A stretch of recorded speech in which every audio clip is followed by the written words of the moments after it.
Most people think massive success requires massive action. We convince ourselves that losing 30 pounds, writing a best-selling book, or building a seven-figure business demands a heroic, life-altering effort overnight.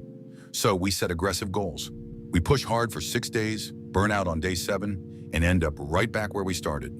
In his landmark book, Atomic Habits, James Clear introduces a radically different framework. He calls it the aggregation of marginal gains.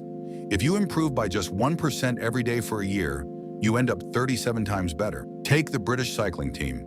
For 100 years, they were so mediocre that European bike manufacturers literally refused to sell them equipment because they feared it would hurt sales. Then, in 2003, they hired Sir Dave Brailsford. Brailsford didn't change the entire program at once. He looked for 1% improvements everywhere, redesigned bicycle seats, rubbed alcohol on tires for better grip, asked riders to wear electrically heated shorts to maintain muscle temperature, and tested different pillows for the best sleep. Within 5 years, British cycling dominated the Beijing Olympics, winning 60% of the available gold medals. They went on to win 178 world championships and 5 Tour de France victories. Habits are the compound interest of self-improvement. But why do most people fail to stick with them long enough to see these gains? Framework 1.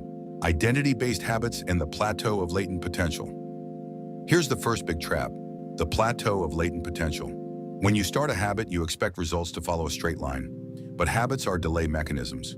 You put in work for weeks or months and nothing seems to change. This gap between expectation and reality is where most people quit. Clear calls it the valley of disappointment. You aren't wasting effort, you're storing it. Just like ice heating up from 26 to 31 degrees Fahrenheit doesn't melt until it hits 32 degrees, your effort accumulates until the breakthrough happens. To survive that valley, you need to shift how you set goals. Behavior change happens at 3 levels. Outcomes, what you get, for example, losing weight. Processes, what you do, for example, going to the gym 3 times a week. Identity, what you believe about yourself.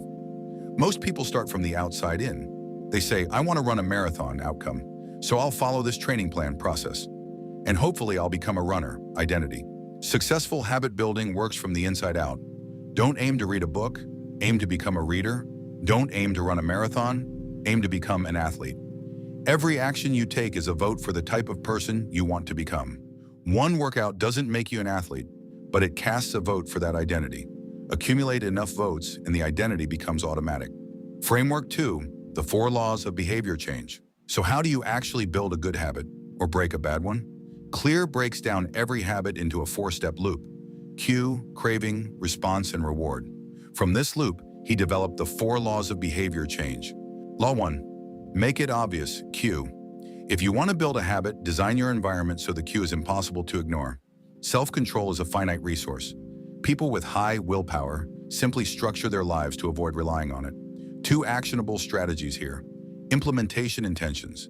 Use the formula, I will behavior at time and location. Don't say I'll exercise more. Say, I will do 20 push-ups at 7 a.m. in my living room. Habit stacking, anchor a new habit to an existing one. After I, current habit, I will new habit. For example, after I pour my morning coffee, I will meditate for 1 minute. Law 2, make it attractive, craving. Dopamine isn't just released when you experience pleasure, it's released in anticipation of pleasure.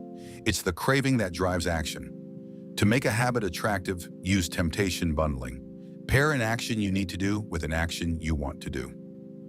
Example, only listen to your favorite true crime podcast while you're running on the treadmill, or only watch your favorite Netflix show while folding laundry. Law 3, make it easy, response. There's a critical difference between being in motion and taking action. Motion is researching workout routines, planning diets, or reading books on productivity. It feels like work, but it produces 0 results on its own. Action is the actual execution. To turn motion into action, lower friction using the 2-minute rule. When you start a new habit, it should take less than 2 minutes to do. Read 30 books a year becomes read 1 page. Run 5 miles becomes tie my running shoes. A habit must be established before it can be optimized. Scale it down until there is 0 resistance. Master the art of showing up and expand from there. Law 4, make it satisfying, reward. The cardinal rule of behavior change. What is immediately rewarded is repeated. What is immediately punished is avoided. The problem?